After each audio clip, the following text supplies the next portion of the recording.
Hey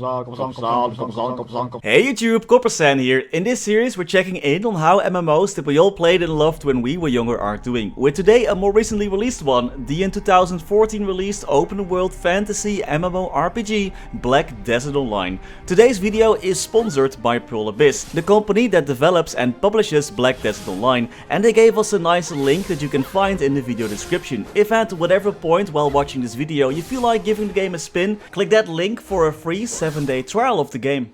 In this series we're reviewing the starting player experience, we're checking out the recent updates and how the player base is doing for BDO. Basically, how is the game doing in 2022? Is everything looking healthy? What is up? What is happening? I played Black Desert before, so when I got an email asking if we want to check out the game again, I couldn't help but feel a slight sense of dread, as I would potentially have to go through the entire early game story again for like the 4th time. But surprise surprise, a recent update added a completely new starting area called the Mountain of Eternal Winter. This area offers a more streamlined experience and gets you to a higher level faster compared to the old, dusty, boring starting area. It is mostly aimed to be used by people who are overwhelmed by all systems older MMOs tend to have. I actually really like this approach of having a newer dedicated starting area that goes through the older early game at a faster pace while also explaining everything along the way. Most older MMOs that we played in this series try to resolve this issue by giving new players overpowered gear or massive EXP boosts so you can go through the older content faster, which for me usually results in even more confusion as I rush through so much content that I feel even more overwhelmed in the end. In Black Desert there also are multiple types of servers, seasonal servers, new servers and regular servers, which all offer different kinds of boosts as well. I'm playing in a season 1 server where I even found some of my older characters.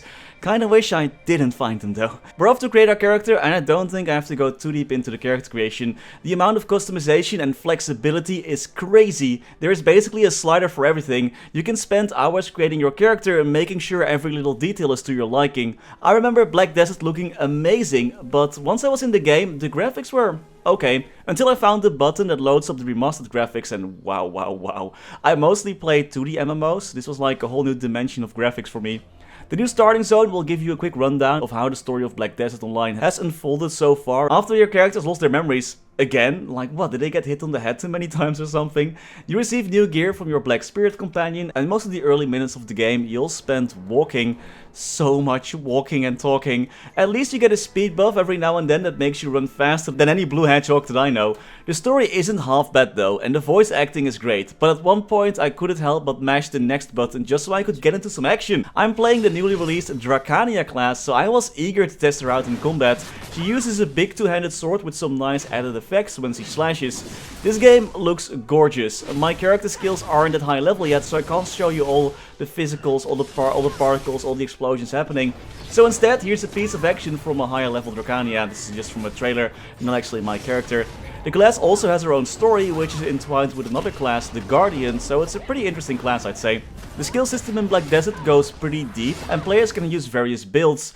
There surely are a ton of skills though, so it takes a while to figure out what you want to max. There are hotkeys for your skills, which is actually pretty nice, because every skill can be activated with a different input, like left or right mouse button plus a certain input, or W plus F, etc, etc. I usually find myself just mashing the keyboard and stuff usually dies, except for those immortal llamas. I really enjoy this type of combat, as I have a personal distaste for tap targeting combat. It's so slow and so boring. Black Desert Online's combat feels very fluid and very fun in my opinion. While I continue to adventure in the mountains, let's also dive into the more recent updates. The Eternal Winter expansion also includes new endgame locations, a new boss and new life skills for players to participate in. Black Desert's endgame is very grindy. You'll spend a long while hunting monsters and making rotations to get the resources needed to level up, so it's good to see that besides new starter areas there also are things to do for veteran players within the same update. Black Desert Online still gets very frequent updates after already being live to close to a decade. For example, a few months ago all classes got changes to their skills in a big reboot update to make the action even faster and smoother. Skill changes and updates to the character balance are still being made to this date, even like with yesterday's update, so it's never a boring day in Black Desert Online really. Endgame in Black Desert always was very focused on guild versus guild, PvP, grinding, life skills and sailing, all that good stuff. But in the recent updates they also added the very first PvE co-op dungeon, which is offering another experience that's pretty common in other MMOs, but is still pretty fresh in the world of Black Desert. In these types of videos where we check out other MMOs, we also look at how the player base of a game is doing.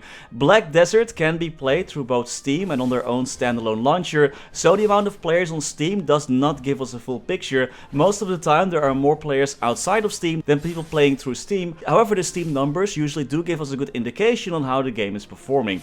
And it looks like Black Desert is still doing rather well. There's currently a global downwards trend in almost every MMO due to less people working from home and restrictions being lifted, so we can, go outside again, touch some grass. However, the recent update has brought back a lot of players to Black Desert already, with the peak players for the last 30 days already being just as high as last year. So population wise, I would say this game is still doing pretty fine. I also thought it would be a great idea to share some of the Steam reviews this game has been getting, just to share other people's opinions as well. Amon, for example, wrote the following: currently at 657 gear score, with some upgrades around the corner, and endgame is at approximately 700 gear score. 6k hours played over 3 years. Here are some info and tips with a quick TLDR. I would recommend it to anyone who likes MMOs, and I would recommend you play casually. It's an MMO, that means long-term progression, grinding, massive exploration, guilds, PvE, PvP, character creation, outfits and gear building. It's a marathon, not a race, so don't play excessively. Progression is mostly RNG and you can technically pay to win. All the classes look awesome and play differently, so you should be able to find something to suit yourself nicely. Uncle Billy mentions, I'm not saying the game is pay to win, but you can pretty much equip your wallet as a main weapon. Huh. I wonder if there's a slider for that as well. Jackie writes, the deserts aren't even black. And Cynic mentions, played for a little bit, game's alright. What, 17,530 hours on record? That is 2 years of in-game time. What the heck, dude? Are you okay? Are you okay, Slytrick? So overall, in conclusion, I would say the game still looks amazing. It's still getting updated constantly. Player base is more than fine, actually doing better than most MMOs who are on a bit of a downward trend around this time of the year. Do you, or did you play Black Desert yourself, and what do you think of the game? Let me know in the comments. Also, like I mentioned earlier, if you want to check out the game, there is a link for a 7-day free trial in the video description. And that was all for today, so as always, many thanks to our members for making these videos possible. Thanks to Niels, Coninck, Raar, maar waar, Sebastian, Hanoy, FLX, Ryalias, Kim, Vareese, Mora, Historycanon, BackSpaceOTI, Saffronyx, Lorenzo, BG Extremes, Anwar, NHI, Frank Bouquit, Ziggy Deer, Flidiot, Beamer WT, Knifesu, Chen125, Cloudfix, Gusus Rodriguez, Froggy, Gleason, Brendon Cam, Vyra, Trevor, Michael Machaka, Ratius, Justin Vale, Silvio Nato, Stevie Zhang, Afterlord_MS, Heyopan, ceemak, Striker Elk, Martin Panzik, Niu, Taidoan Pan, Victor Sunstrom, Radicals the Alien, Riser RU, Gummy Bullet, Lucky Beats, Lovebird, Rev Soli, 30655, Mathias Simonsson, Mr. Narc, Galando Balavia, I'm disappointed. My name is Coppersan and I'm super cute XOXO. PC Game Life, Yo Mama, Dante Victory, Stanislaus Xumobegas, Level 241, Paladin Reboot, Caveman, oh yeah, Crazy Ladette, The Passenger and Gabriel Eck. Thank you so much for watching. Stay safe and happy gaming!